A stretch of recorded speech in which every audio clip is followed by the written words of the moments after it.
Hello, darlings. Welcome to another fantastic week of Broadway Breakdown. You don't want to miss a minute of it. Welcome to Popcorn Talk, featuring movie discussion, news, and interviews. Popcorn Talk. We talk movies. And now, here's Popcorn Talk's Broadway Breakdown.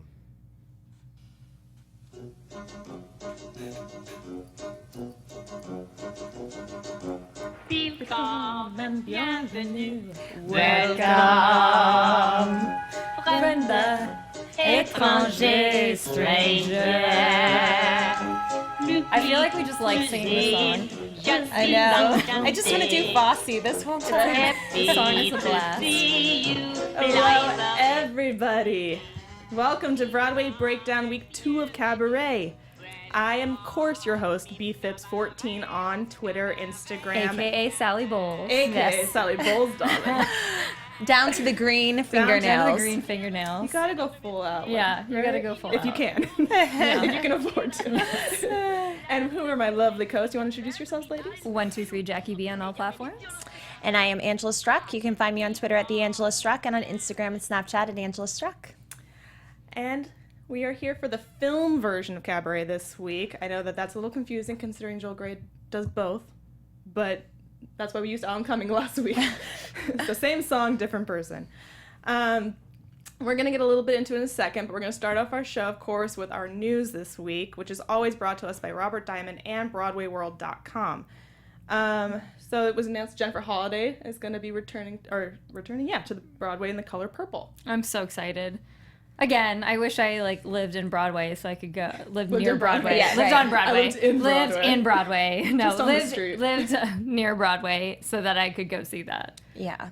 And she, of course, will be replacing Heather Hadley. Yeah. Yeah. And she'll be leaving October 2nd, and Holiday's going to take on October 4th, take over. That's at the Bernard B. Jacobs Theater. So if you're in New York around that time, you can go see it and tell us how it is. Yeah. Because unfortunately, we can't. We all have to make a trip out there. I know. And catch all the shows and then come back and report. Just save up all of our money Yeah. for 5 years. Don't spend anything. Then fly to New York or drive out, however we need to get there. Go see every show that we can on Broadway until we're broke, and then come back. Yeah. That's a Because good plan. I feel like that's 2 shows, and then we're done. Yeah. Yeah, right? Nowadays. And then Miss Saigon, this is really exciting. I'm really excited. Yeah. It's gonna be Yay. taping and go to U.S. theaters, and it's gonna be So they're doing a 25th anniversary. yeah. So it's gonna be the cast, and then they're gonna bring back Leah Salonga, Simon Bowen, and Jonathan Pryce to kind of they have that little trailer. If you go to the page, they have a little trailer that kind of shows them singing with their counterparts, which just makes me kind of sad because Jonathan Pryce is so old. He's also the High Sparrow for those Game of Thrones. High Thrones Sparrow. fans. Yes. He's in Pirates of the Caribbean. Yeah. He Yes. was in Evita, the movie. Yeah. And that is going to be hitting theaters September 22nd. No, it's going to be filmed, September 22nd at 7 p.m. And it's going to be hitting theaters March 1st. No, it's going to be returned. Sorry, I'm messing this all up. I wrote it really weirdly. It's going to be returned to Broadway March 1st afterwards. And then it's going to be going into theaters. I don't know if it says yet when it's going into theaters. But you can find more out about it, if I'm not saying it right, at fathomevents.com. It'll show you all the theaters it's going into. And if you want to go to that 25th anniversary, you can also go there and buy your tickets or at the box office. I love how they do that, making theater accessible to so many people. Yes. You know? And they're doing it more. Yeah, exactly. It's Because great. they're doing Newsies next month here in Los Angeles, Nice, yeah. which is going to be exciting. I love Newsies. For anyone going on that day. For shows like Les Mis, I saw the 10th anniversary Les Mis before I saw it in theaters. Right. So it's too. really nice to have those options. Yeah. And it's nice because it's the actual version rather than seeing a movie Right. counterpart. I grew up with Cabaret, but it's obviously very different from the theater Yeah. show. So this is actually seeing the theater show, Yeah. which is something you can't do unless you have a Exactly. ton of money or it's Right. touring in your city. Or if somebody from the cast has a videotaping, a sketchy little tape. A bootleg. Yeah. But yeah. Which you should never, ever do. Okay. We've all done that once. I'm Right. just saying. I have watched I bootleg definitely theater. learned Life with Harold choreography when I was younger to Right. a bootleg version of Full Monty. And then we have new details about Stephen Sondheim's new play. It has Norm Lewis because Robert Diamond loves me. Woohoo! Yes. And maybe Stephen Sondheim does too. Yeah, That'd maybe be Stephen awesome if he Sondheim ever does too. listens I feel to like our Robert show. Diamond is just finding anything that has Norm Lewis and is like, here, Jackie, I'll throw you a bone. And I'm like, yes! But see, we don't, he was in like the test show. We don't know if he's actually going to be Yeah, if he's going to go full. if I he's feel gonna like be he's in going to, though. He better be. At least for like a month or two. He better be. So that they had a workshop, and that's how we kind of got these details. This is the first new Stephen Sondheim play in almost a decade. You know what's sad though is like the actual premise doesn't sound very interesting to me. I I'm like, know. how are you gonna make that interesting? But it's like a fancy dinner party. But I love yeah. Sondheim, so I'll I know. Well, his music and everything, it's amazing. right? He so. made a painting interesting. Yeah. That's true. Yeah. That is true. Brought it to life. So maybe he Yeah. could take a new spin on something like that. Definitely. If anybody can do it, it's him. That's true. Yeah. And Norm Lewis. Him and Norm Lewis. I would watch Norm Lewis do anything. Really. I would watch him just like watching paint. So it's dry. gonna be fuses of these two different films. The discreet charm of the bourgeoisie, and the exterminating angel, which are both films of this guy Louis Burnell. And so they're, I don't know if it's for sure. They haven't said for sure, but the working title is Burnell Yeah. or Burnell, however you say it. It seems like it's going to be kind of, I don't know, like, you know, just a kind of inspired by this filmmaker kind of feel from what the article was saying. Like, I Like feel maybe like, his you know, like time all that making it. jazz, like about like Bob Fosse, since we're talking about, like, you know, it's just kind of like a feel of who that person was. And Yeah, maybe, yeah. I don't know. I mean, it could be just like his, like how if you watch the movie Hitchcock, it focuses just Right. on the birds. Like it could be that director's Right. time with just these two films. Yeah. Interesting. And it doesn't have a director, but Joe Mantello was in attendance at the workshop, so there's now rumors that maybe he's going to be directing it. That would be awesome. Yeah. And then lastly, we have Barbra Streisand just released her new album. That came out on Friday. Amazing. There's 2 singles out on Spotify right now because I listened to them. I think you can get the full one at like iTunes, on Amazon. But if you want Spotify, they have like 2 little singles. And they have for you. a preview like on Broadway on Breakdown. Broadway Breakdown of the Follies one. Right. Yeah. I'm not, you know what's funny is like, this is so terrible. I should go to Broadway hell for this, but I'm not a big Babs fan. I don't get it. Get out. I know. Yeah. I feel like that's I like liked saying her. I don't believe in fairies. I know, right? I liked her in Yentl, but that's like, Oh that's my about God. it. What about She's- Funny Girl? She can't. I don't do even like that anything wrong. musical. Hello, Sorry. Dolly. Oh my God, get out! No, just kidding. Yeah. I'm just kidding. I love you, Jackie B. Oh my goodness. For those of you also, Plus- that's our lovely engineer Producer, Alexis Torres back in the booth. I know, with us everybody's today. hating because they don't guys. like Babs. No. I'm just giving you and crap I because I just- love you. Power to her, like she's, What are you talking like I'm so like yay for women getting like she is famous, has made a lot of money by singing, and that's wonderful. It's not for me. I also want to point out the article said that she has had a major hit in every decade. I think Cher has too. Just saying. I mean, I'm not gonna lie. I love Cher more than Barbara, but yeah.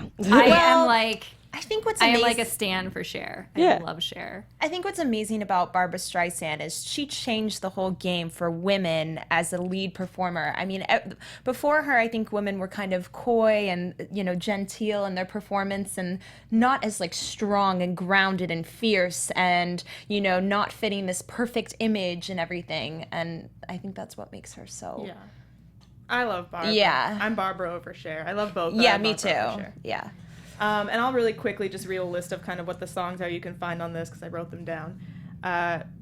So starting off, you have "At the Ballet" with Anne Hathaway and Daisy Ridley, the Star Wars from the new Star Wars movie. I'm excited to hear that. to see That what one's she on sounds Spotify, like. so I Yeah. heard Yeah. that one.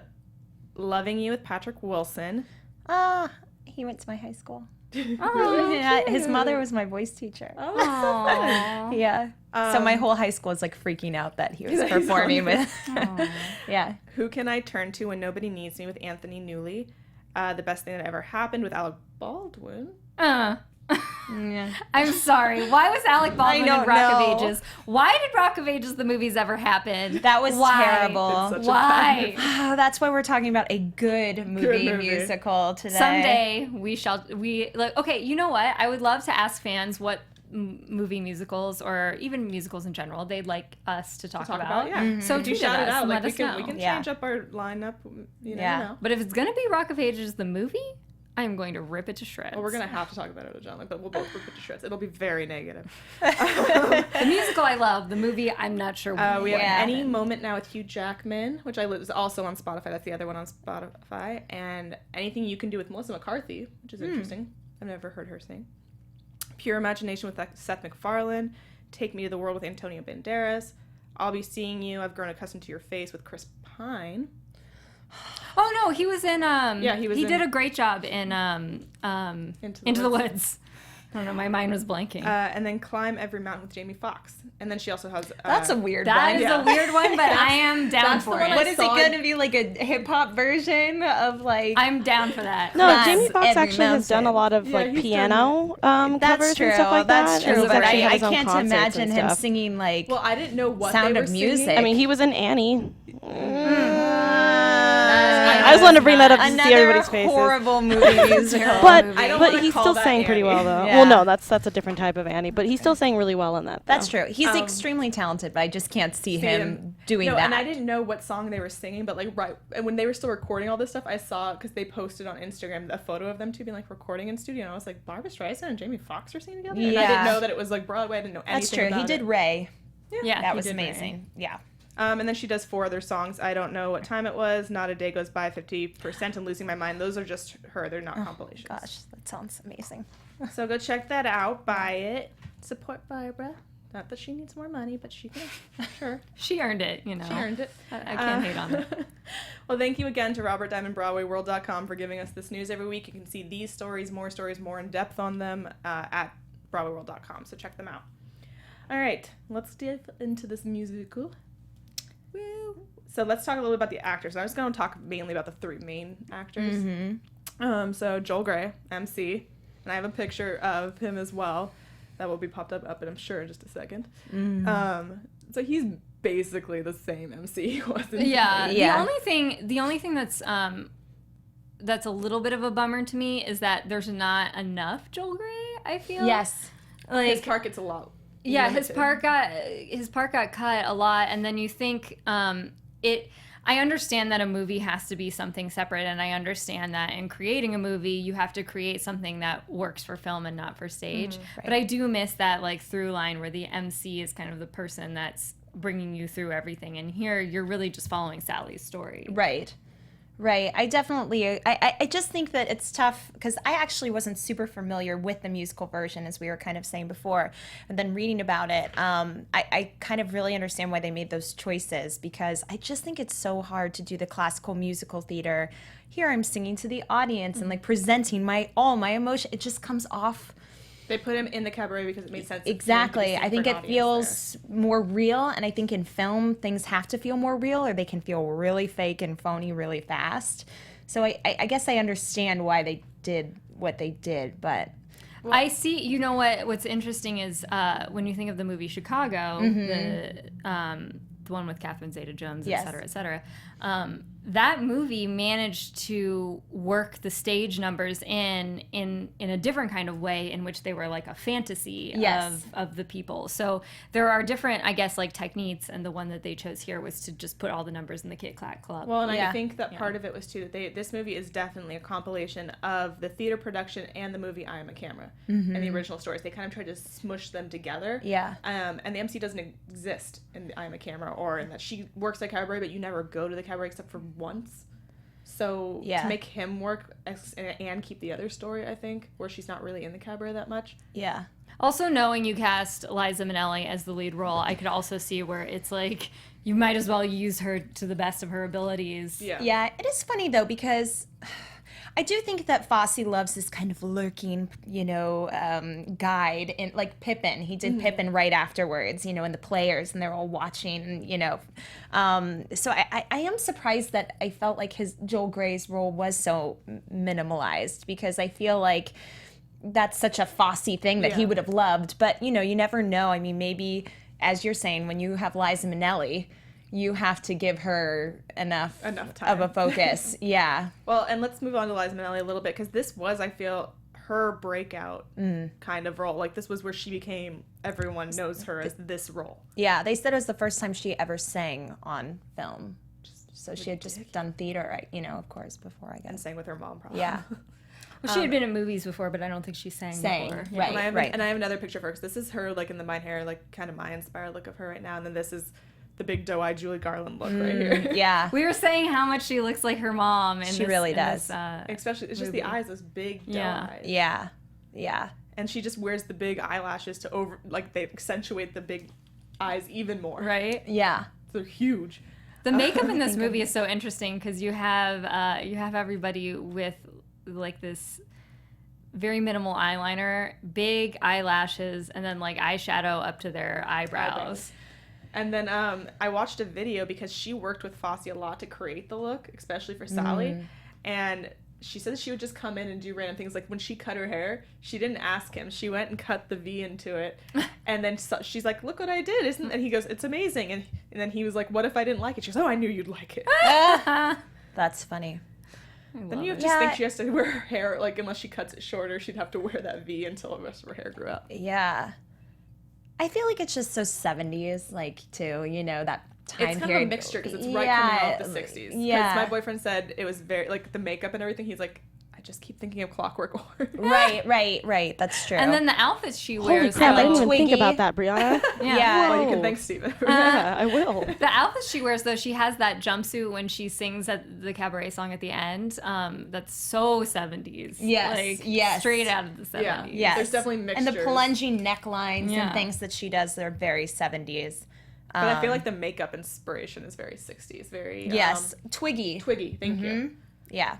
Except for the eyebrows, which are Well, actually that's, period. I think, throwback to, The eyebrows are actually period, Yeah. which I appreciate the eyebrows and the pointy lips that are all very period to the 1930s. Yeah. And then the other big name we have in here, who most people know from Austin Powers, from our generation, Michael York. And they named him Brian Roberts in this one. I still don't completely different than understand the movie and the what, play. like, I was looking online, I was like, what is the justification of this name change? Can't find it. Can't find it. It made no sense to me because it's like he had a different name in the movie than the play, but it's neither of those names. Right? Yeah. So, but I liked him in this. I liked when I was little, like watching this. Like, this was probably like the first like visual view I had seen of like a guy like loving another man. Yeah. And though they don't show it, And he's so cute, you too. still like Look get at that face. feeling. I know. I think he's just perfect for this role Yeah. because Yep. he seems so impressionable and, he's so carried away by Sally and her life and her fabulousness. And then, like, he seems just so, pure beforehand. And then it's just, he's perfect. Speaking to that, it's so interesting to me that they flip and they cast a British actor here and then she's an American actress, because when you look at it, if you're looking at like stereotypes, like the character does seem more British. And then where he's like a scholar, Yeah. and not to say that we don't have scholars here in America, but I mean, Yeah. she's so much more American to me, where she's like, I want to be famous. Totally. And I'm interested in like getting I to know don't think- famous people. I think British and American at some points kind of have that same, like, more than any other country. They have similarities like the thing that with Brits fame. though is like the way Brits feel about fame is like meh. It's not the way like we Americans we're like disgusting about fame. We are just Fame gross. whores. But it may Yeah. have been, but the 30s may have also been a very different feel than it is now with fame. Yeah. Because, I mean, these are stories that were written off experiences, so I don't know if maybe he met, like, a British woman that was obsessed with it. And maybe that's why she left England, I don't know. Yeah. I don't know. I do agree with you, though. For some reason, maybe it's the generation we live in now. Right. It feels so right that he's British and, like, stiff upper lip and kind of, like, very reserved. And, like, she is this outgoing, crazy, like, smoking the cigarettes, doing drugs, like, partying.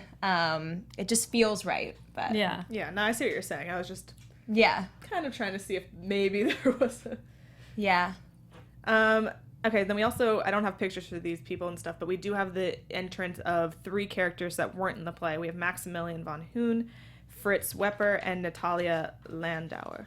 And these are all characters from the original stories in I Am a Camera.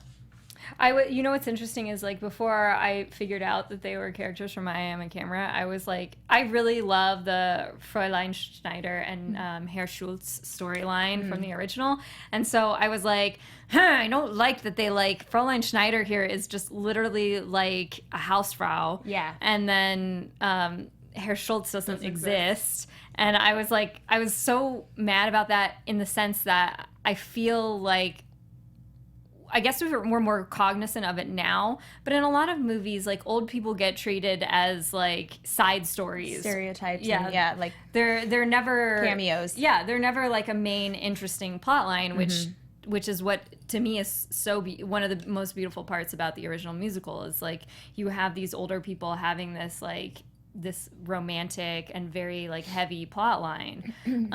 So I was bummed out about that, but then knowing that there was an inspiration for the younger characters, I'm like, okay, I see that, but maybe you should have had the Hausfrau had a different name, so I didn't feel as irritated. No, because she's still there in the movie too. So, right, but she's still Fräulein that Schneider. Small part in the movie.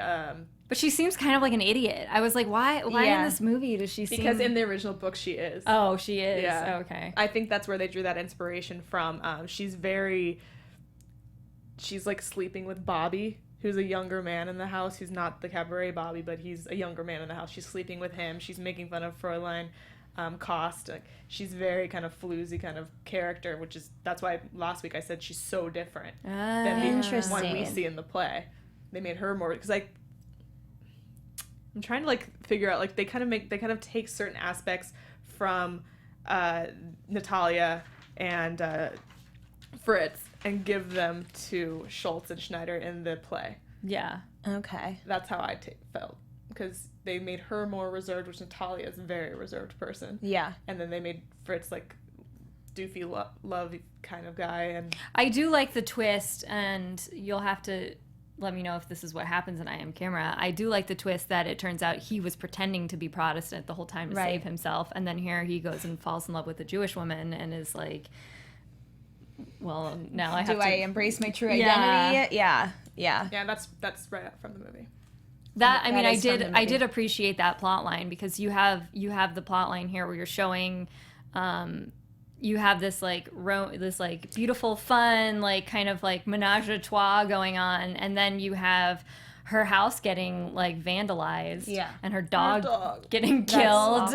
You have this very dark side plot line showing like these are the terrible things that are really happening now. I thought it was a great tie too, because at the time, homosexuality and that being such a, massive part of this story, like embracing your true identity, which in this case for him, it was him being Jewish, but in another case, it's like embracing if you're gay, whatever it is, and then having to deal with whatever that fate is. He does get married to her as a Jew, and we don't see it, but he's going to have to endure the consequences, I'm assuming, living in Nazi Germany. If they follow the suit, they don't show it in this film, but if they follow the suit of I Am a Camera, then they leave Germany. Okay, well, good. Yeah. So I'm happy to believe that that's what happened. Okay. They leave Germany. But still, you know what I'm saying? Yeah, it's they had to still escape their life, leave their lives behind and all their family and everything, I'm sure. Whatever. But I think it's kind of a cool juxtapositioning that, whatever it is, you have to kind of follow your heart, and as difficult as it may be. Yeah. I love that they show too that he's this like, oh, I just want a rich wife and I want to like live he in wants this to be a thing. gigolo, and but then ends up falling in love, but happens to be with a rich woman. Yeah. Also in this movie, and I had forgotten because I hadn't seen it in so many years, but there's like the Nazi subplot. It's much more minimal than it is in the play. Yes.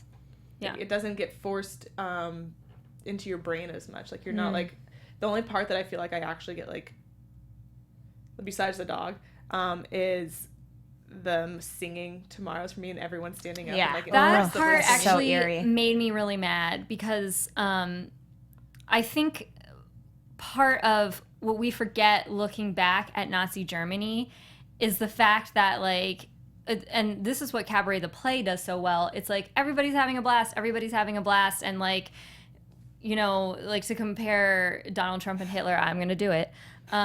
You have Oh, I know you guys are gonna hate me. I stand apologies. But you have these characters that you come in like Hitler that you're like, ah, what an idiot, and you think it's just a joke. Oh yeah. And then it suddenly is not a joke anymore. Yeah. And so I think they start it, they don't bring it home.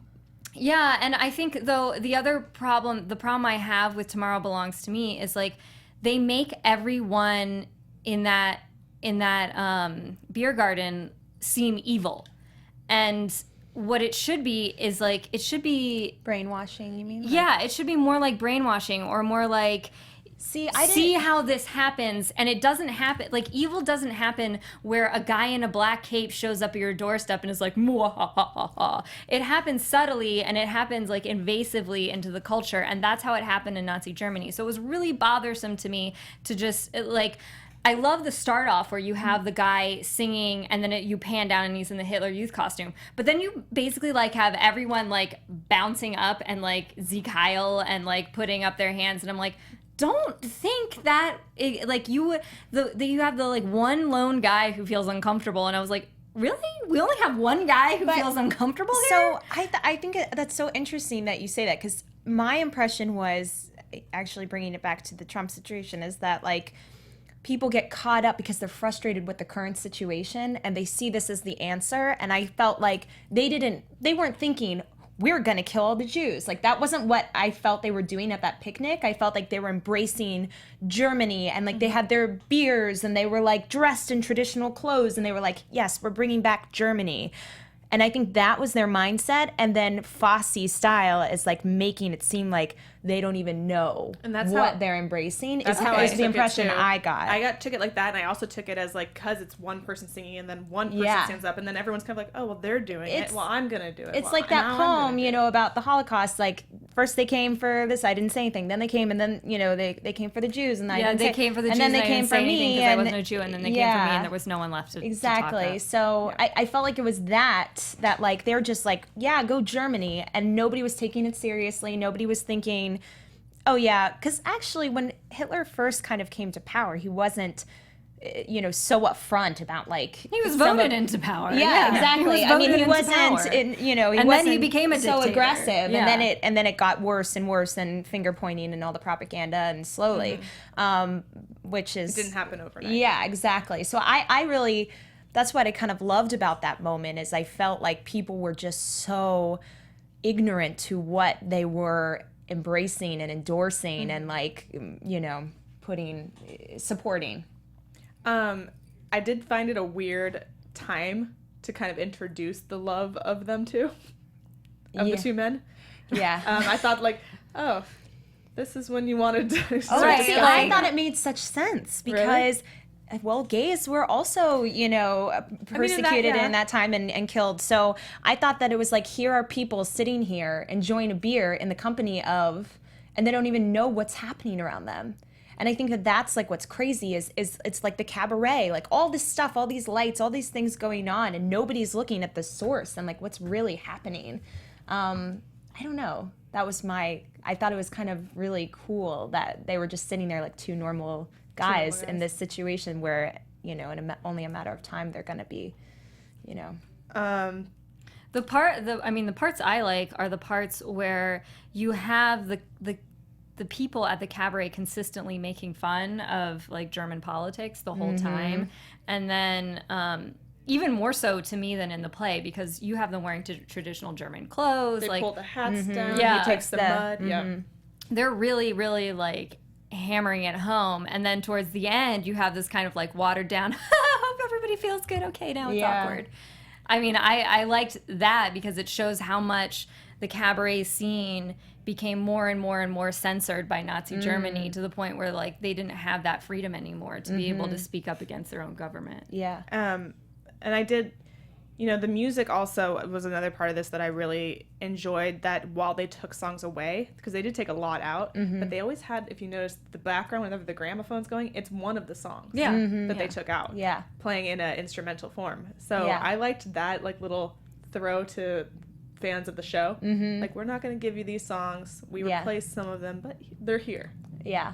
And actually, I read something, because the two songwriters, I'm going to kind of lead this into kind of what the movie did on a larger scale, people got really upset at them because like when you watch a film, it comes on such a grander scale and more people are seeing it that don't know, that aren't part of theater. And they were getting so mad at them for certain songs like Tomorrow Belongs to Me and If You Could See Her Through My Eyes, because they were like, it's anti-Semitic, you guys are terrible people, like how could you write songs like this? And then it came out that they were Jewish, and then everyone had to kind of be like, oh, never mind. Oh. Yeah.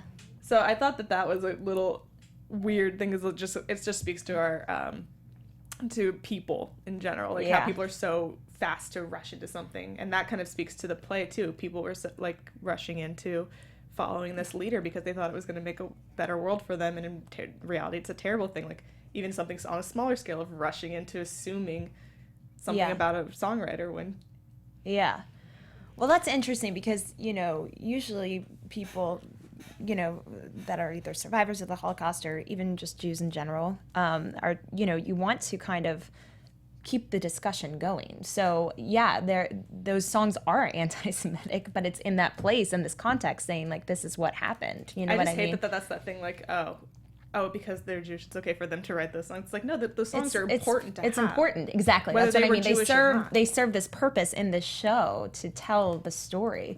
You know, it's interesting. So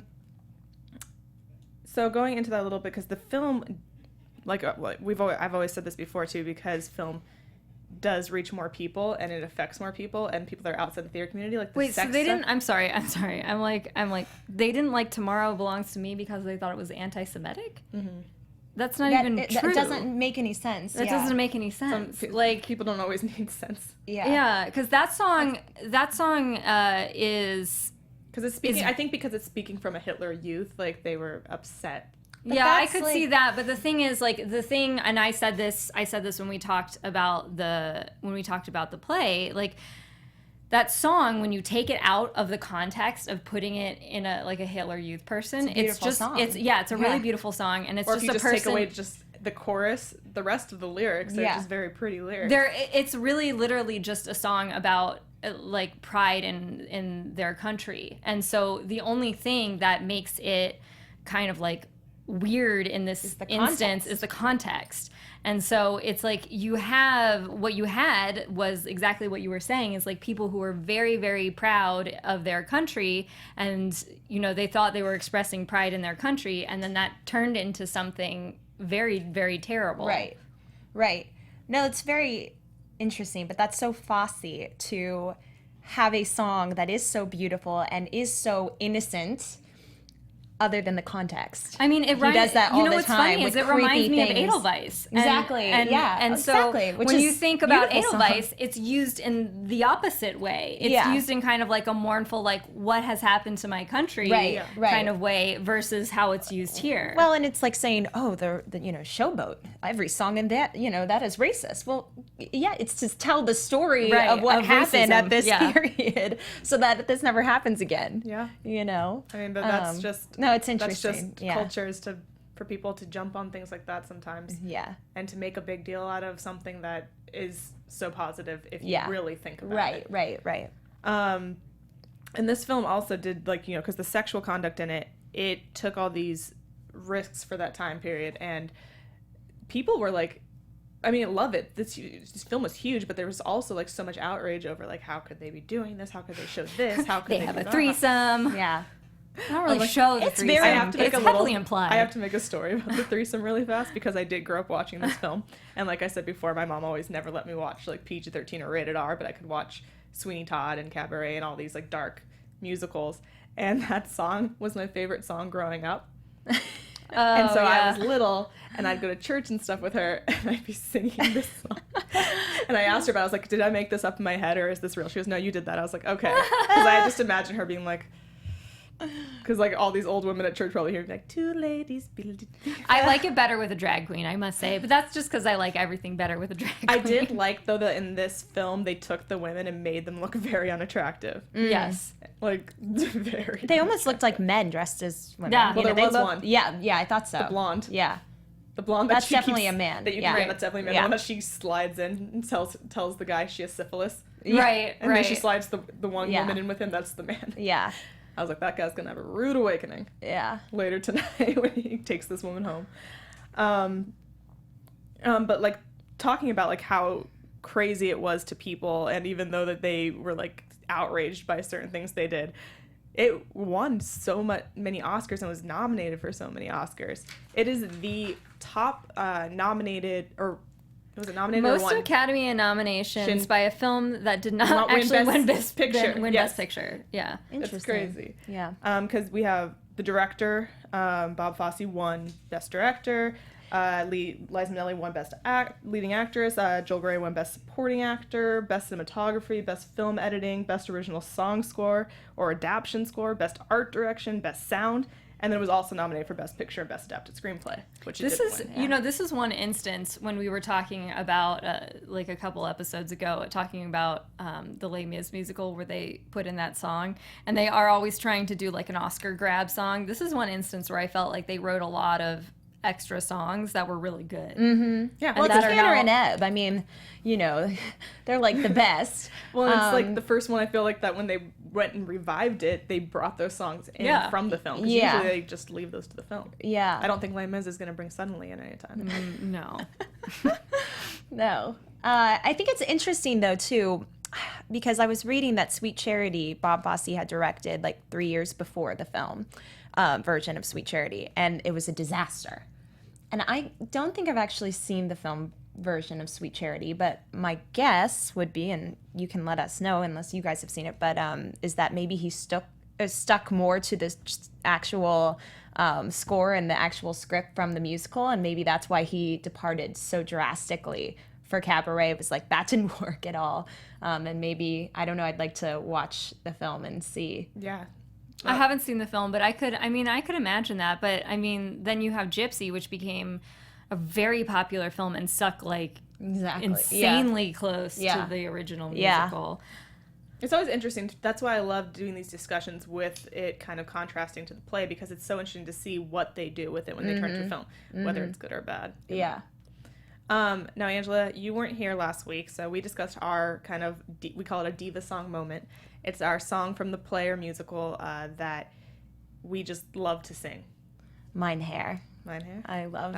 Neither of us had that, so. But see, I have a different one Do you for the have it? movie than I do from the play, because the movie is, to me, like a whole different entity. You have to Okay. look at it So differently. what's your favorite So one mine from is Cabaret. Yeah, I mean that's. I was just about to say. I mean, when but you have Cabaret Liza too. Minnelli singing Cabaret, you might as well. Yeah, I mean you can. It's so friggin' many of iconic. the songs. Well, are that was just so different amazing. too, because this is the first one where Sally was an actually like very good singer. Mm-hmm. Like before, she could always sing, but this was like Liza Minnelli. I think that's too why they added in so many songs for her. There's so many moments for her that she can really belt I also it think out. that's why they didn't take her. They kept with the story of her staying with the Cabaret instead of the story of her getting kicked out. Yeah. Because they wanted her to be a part of all of these songs. 'Cause Yeah. She never sings with the MC, I don't think, in the theater production Yeah. that I can remember. And they The have her money sing song Money. is not, yeah. And then you're right. Like I like this where she makes her own decisions throughout the whole film. She makes her own decision to have the abortion. She makes her own decision that she's going to stay with the theater and like she's going to pursue this dream. Yeah. Have the abortion and yeah, Well, she had to. She Yeah. knew that that was never even gonna- how much she wanted to like just persuade herself that she could have that life, she would never be happy No. with that life. She's got to have the Cabaret, the life of the Cabaret. And she loves shocking people. Yeah. And having a baby kind of just fits with her persona of being this like very sleeping around woman and stuff, Yeah. and having a child with a man you don't know who's the father. Yeah. And I think, too, there was that moment when they're out lying under the trees that she kind of looks at him and she knows his thoughts are elsewhere. And I think Yes. she's saying he's gay, you Yeah. know, or he at least is never going to be fully satisfied with me. And I think she's just kind of like, I'm not going to do this to him and I'm not going to do it to me. And that's why. And I also think she likes being the center of attention, and if a baby's there, she's not the center of attention anymore. Yeah. Yeah, that's true too. Yeah.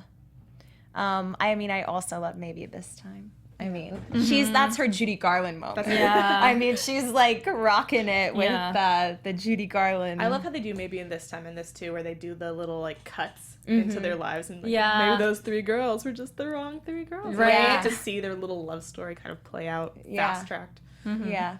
All right, guys. So now we're getting towards the end. Let's talk about what we prefer, film or theater. Angela?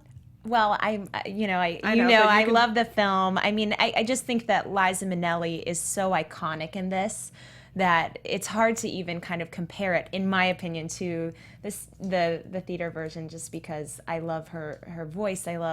This is her moment in history, and I also love Bob Fosse and everything he does. I mean, I'm a huge fan of all of his work, and his style. So definitely for me, the film. Okay. I can't pick because I feel like the film is so different to me as far as like some of the storylines they picked, but it's not different in a bad way. It's just different. So I feel like I can't pick between the two because there's something very, very wonderful and beautiful about the film.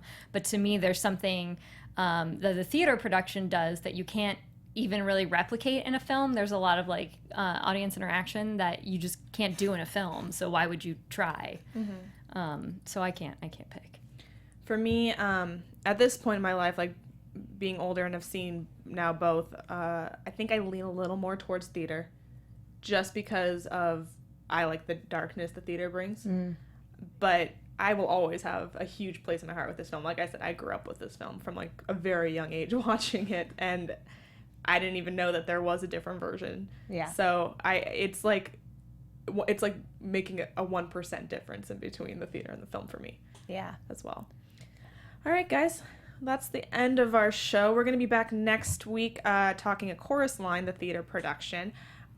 Make sure you always check us out on SoundCloud, Google Play, iTunes, and of course YouTube. Subscribe and comment below. We have a Facebook page, Broadway Breakdown. We have a YouTube, Broadway Beatdown. Follow us there. Follow us also on our own Twitters. And where are those again? Angela Struck. You can find me on Twitter at @BAngelaStruck and on Instagram and Snapchat at Angela Struck. I'm 123 Jackie B on Instagram, Twitter, my blog, and then on Snapchat I'm Jackie B123. And Phipps14. Thanks for joining us, guys. Thank you. Producers Maria Menounos, Kevin Undergaro, Phil Svitek, and the entire Popcorn Talk Network, we would like to thank you for tuning in. For questions or comments, be sure to visit popcorntalk.com. I'm Sir Richard Wentworth, and this has been a presentation of the Popcorn Talk Network. The views expressed herein are those of the hosts only and do not necessarily reflect the views of the Popcorn Talk Network or its owners or principals.